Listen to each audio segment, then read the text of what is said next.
It's just such a tiny little cockpit. Yeah, I was thinking that as he taxied out, it's very small, even, which is why I was wondering if it was an extra, because the extra at least has a larger cockpit. Most definitely. And I think they only built about 20 of these before they stopped the production. But, you know, it was one of those designs that obviously worked. And when it works, build on it, and as everyone says, steal what you can from it and build your own version. Nigel here now with the Pitts 12. What's the Pitt?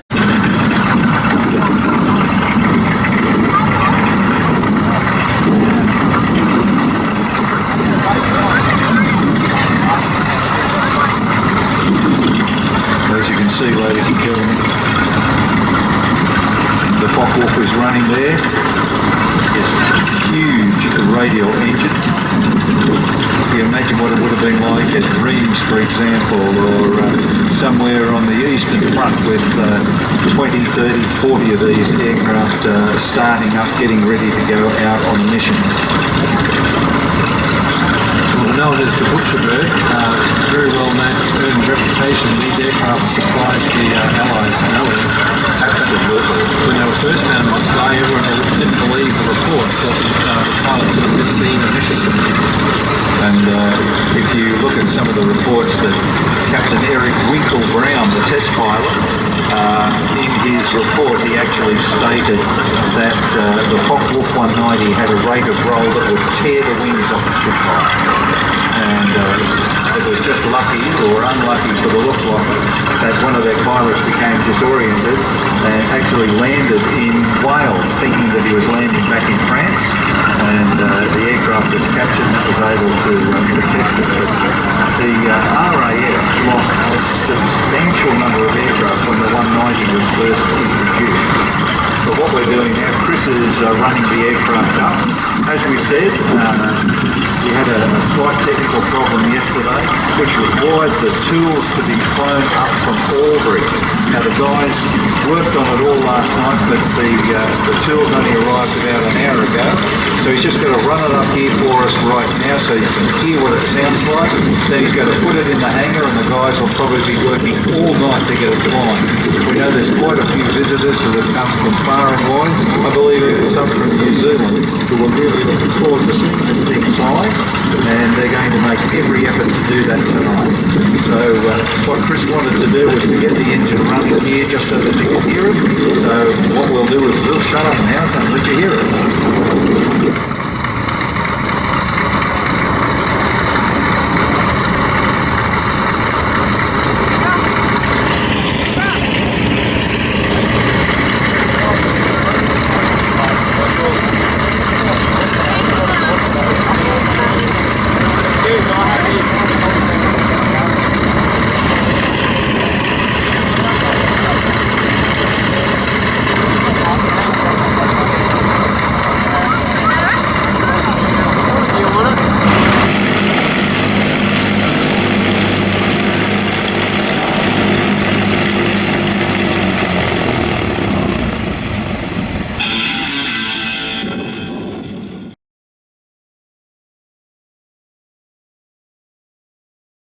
Yet, so we are looking forward to performing some shots. He's now spit away from the tug, ladies and gentlemen, so we're going to put some music on and just watch this wonderful display with Nigel Arnott in the Fox glider.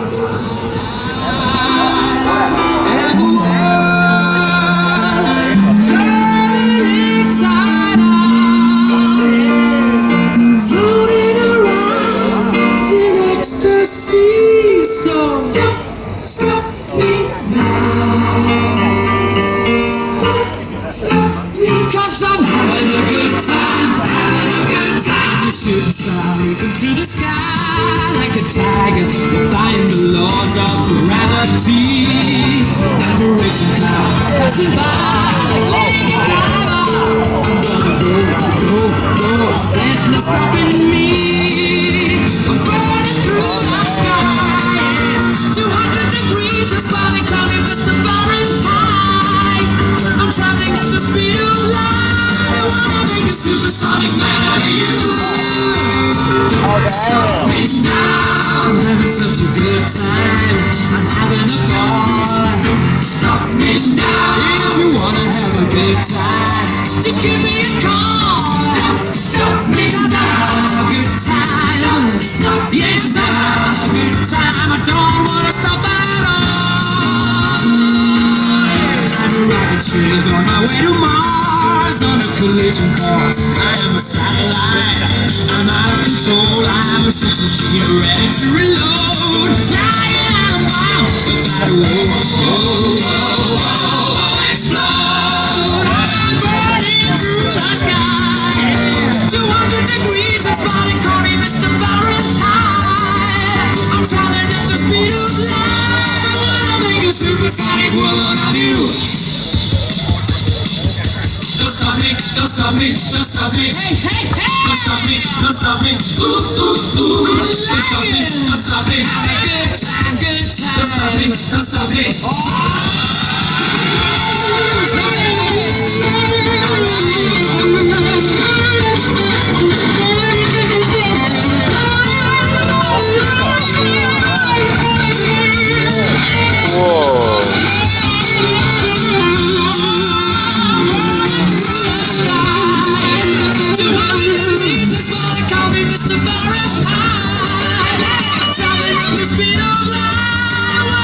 Supersonic man, are you?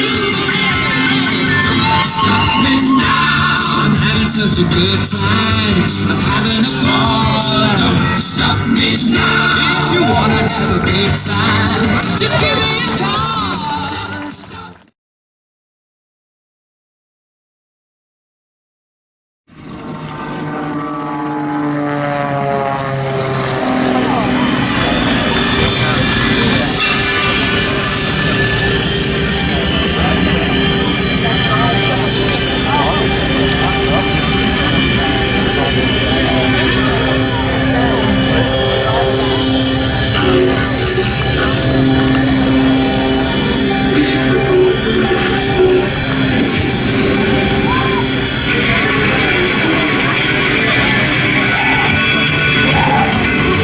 Ladies and gentlemen, the one and only Matt Hall.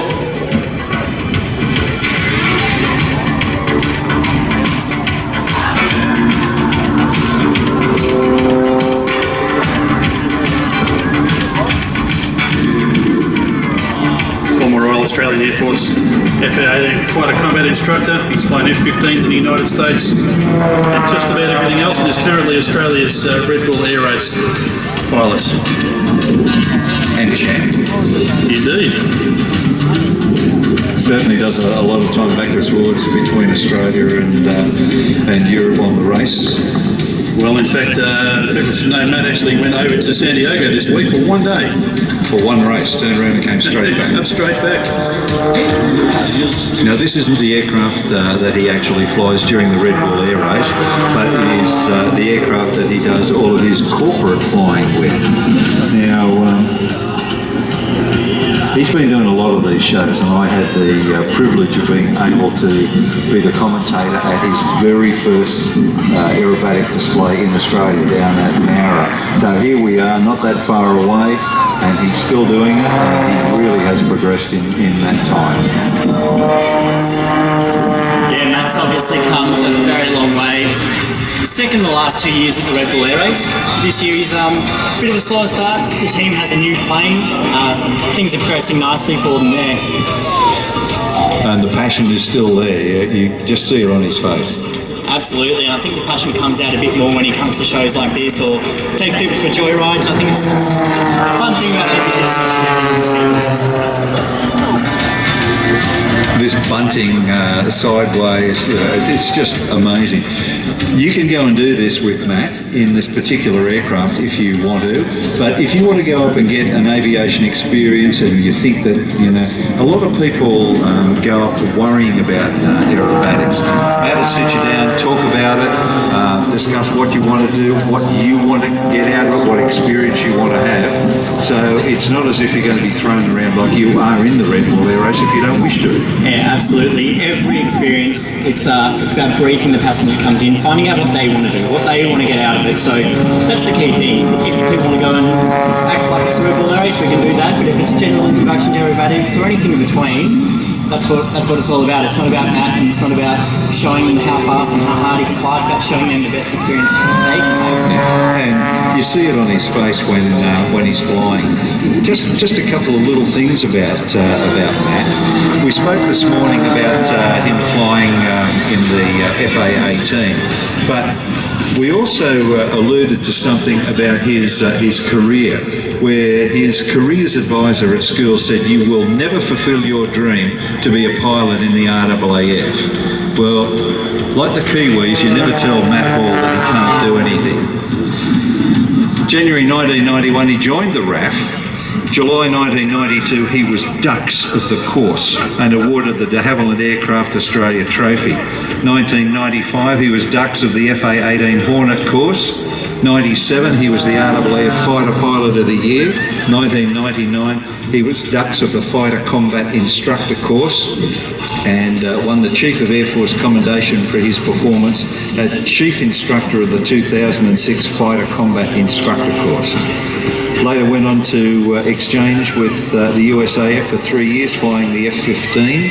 Was with a couple of squadrons and then transferred to the 336th Expeditionary Fighter Squadron, the Rocketeers, and actually participated in air combat operations over Iraq with the US Air Force.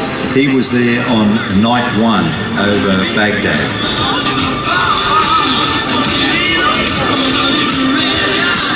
Never listen to your careers advisor if you think you can do it. One of the cool things Matt will tell you too is he'll actually tell you, "I'm no one special, I just work hard." And that's a line that he used many years ago when I first met him, and it's kind of stuck with me ever since. So you can achieve things, and he's living proof of it. You just got to work hard at it. You're your own worst roadblock with things like this. As you said, all of those achievements he's got, he was told he couldn't do it, and he was determined he was.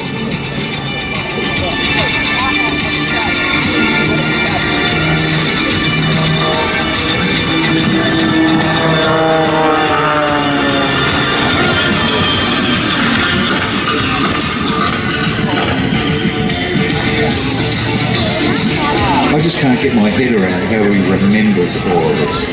I have trouble remembering what's on the grocery list. The spatial awareness we've got to have up there is just absolutely amazing. Knowing what's coming up in your routine, where you are, it's something that takes a lot of practice for him. And he spends plenty of time doing that back home in Newcastle as well. Yeah, all you've got to do, if you have a look at his reaction time, his reaction time is like a mongoose. That incident that he had in Canada in the Red Bull race itself, where the aircraft actually touched the water and he recovered, and you had to blink to see that he actually touched it. It was just incredible. Definitely an amazing moment there, but for people that see that before or after he flies, I'll notice him doing sort of all funny movements, moving his hands around, closing his eyes, and that's him visualising what he's going to do. And he does that before the air race as well. He visualises the track he's about to go in, just like he visualised today what he's going to be performing for everyone.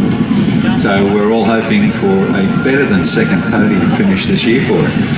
That's the hope. It's obviously a bit of a tougher year, bringing in a new plane to the air race, so slower start this year, but I think by the end of the season the goal is they want to be a race-winning team. And no bugs in the aircraft, all worked out?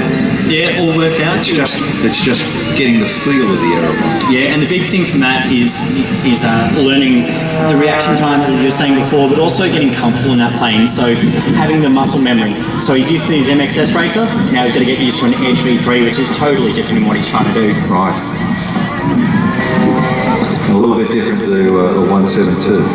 Just slightly. Just slightly. A little bit faster. He'd probably do this in a 172 if he gave him half a chance. The next Red Bull Air Race is coming up 3rd and 4th of June in Chiba in Japan.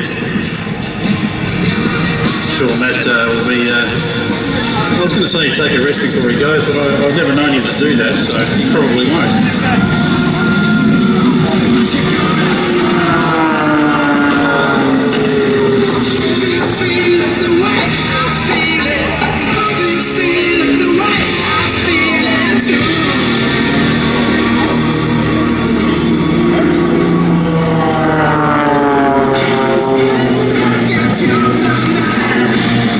Sponsored by Massol as well, a great Australian company.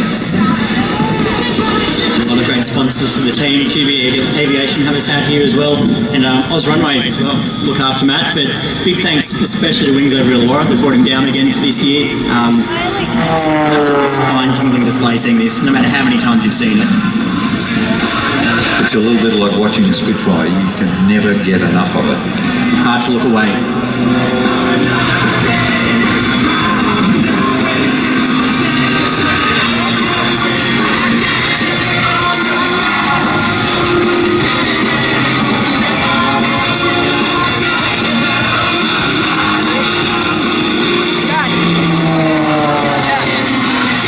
This is what he does to relax.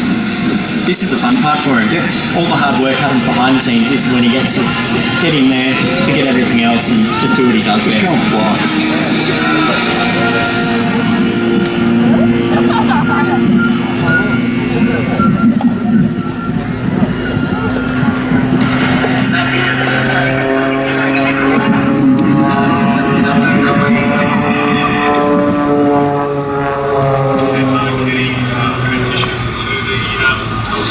Well, that's the end of Matt's display. This is what passes for Matt as a normal circuit landing.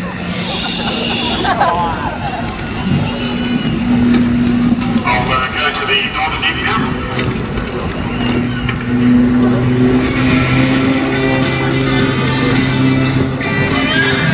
So if you'd like to find out more about going for a ride with Matt, check out his website, matthallracing.com. You can also come down and see Matt at the air show. He's in the Trade Expo area in the QBE tent. Come and meet him. Just go say hi, grab a photo, find out a little bit more.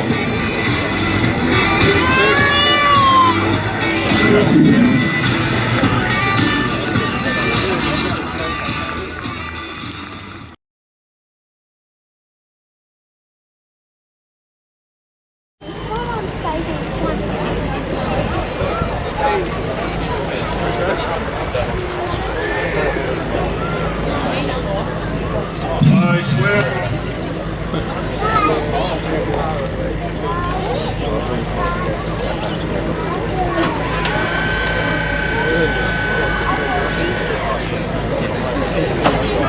This moment of silence brought to you by Unicom having some fun in between acts. You can always count on air traffic controllers to get up to mischief. Well, again, ladies and gentlemen, listen to the sound of the leading edge of Australia's fighter force.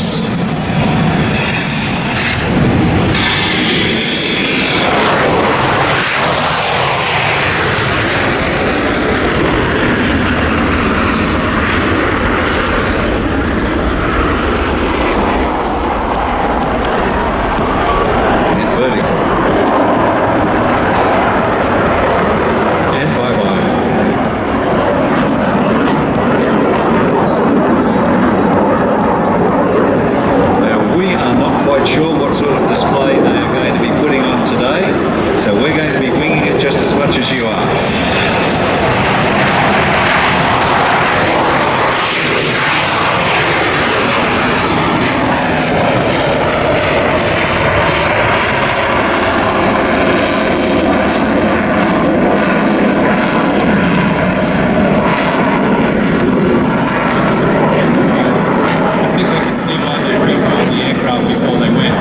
£32,000 of thrust there in afterburner from those F404 turbofan engines.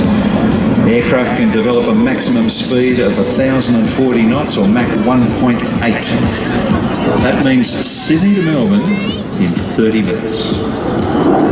And above all the rest of the traffic. So we've got them coming back in from the north, folks. I love the jelly behind the aircraft and the exhaust.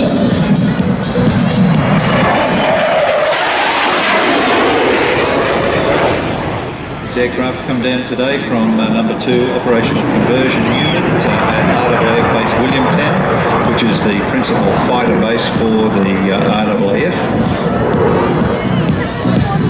F-18 first flew right back in 1978, and I remember actually seeing the YF-18 and the YF-17. And here he comes in from the south. Hopefully we're going to get another nice and noisy pass. For all of you who are in the middle of Facebooking and communicating with your friends overseas, I hope you really get to enjoy the sound of this aircraft coming past.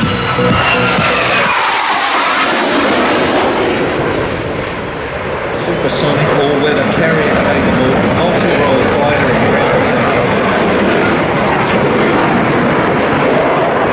As you can see, completing a 360-degree orbit within the confines of the airfield.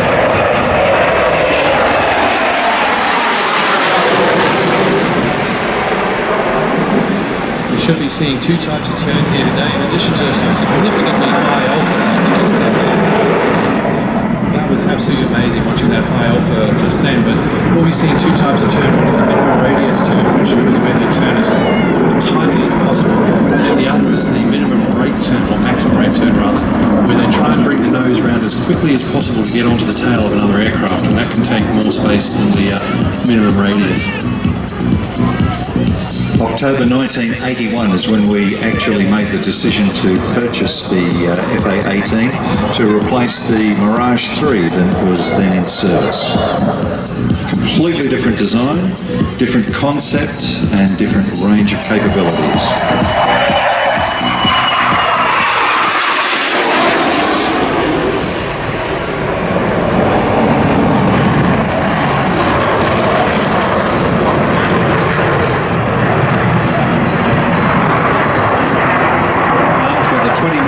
Vulcan 6-barrel Gatling gun, AMRAAM, Sidewinder, Sparrow and Harpoon missiles.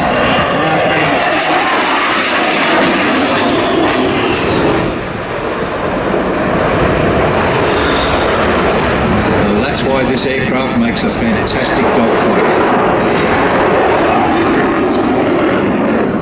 Amazing to think that this aircraft is being phased out when you see its performance, but then you watch the Super Hornet and it's even more impressive. But the most impressive thing I've seen for quite a while has definitely been the F-22 stealth fighter, and watching that tail slide and do other manoeuvres similar to what we've seen some of the piston engine aircraft doing here, but it's a jet, has been quite spectacular. Looks like he's getting configured up now to come around for a dirty pass. He should have all his gear, flaps and a tail hook hanging out, and yes, as Ando was saying, this is a carrier-borne aircraft, and the RAF did keep the tail hook on. It can be used if they need to, if they've got an issue with landing, a brake issue or things like that, they can deploy the arrestor wires on the runway and land using the hook. Some of the Australian pilots that have been seconded to the US Navy after flying FA-18s have actually gone on to get their carrier quals. Correct, and some of them are flying in growlers. Now, right now we're seeing a very good demonstration of roll capability.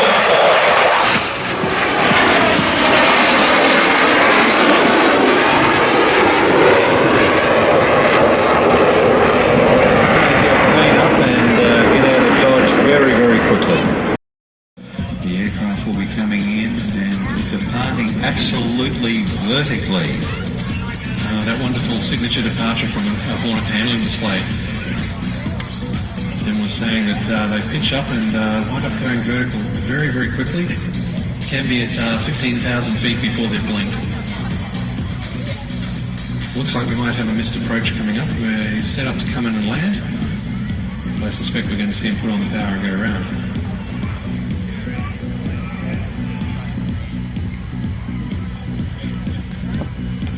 Lights off, gear tucking up, smoke out the back.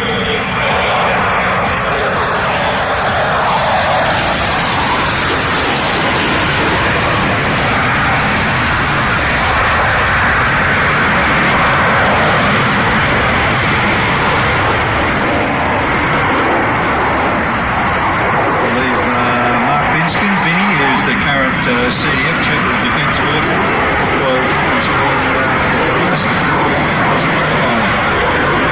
He came over from the Navy where he was flying Skyhawks. He'd done a tour with the RAAF flying Mirages, went back to the Skyhawks, and of course when the fighter capability left the Navy, he came back over to the Air Force and has risen right through the ranks to Chief of Air Force and now Chief of the Defence Force. And a nicer guy you wouldn't want to meet. And he currently flies a bird dog. the most powerful aircraft in the world. Yeah, we'll talk about that. The high-speed pass from the left.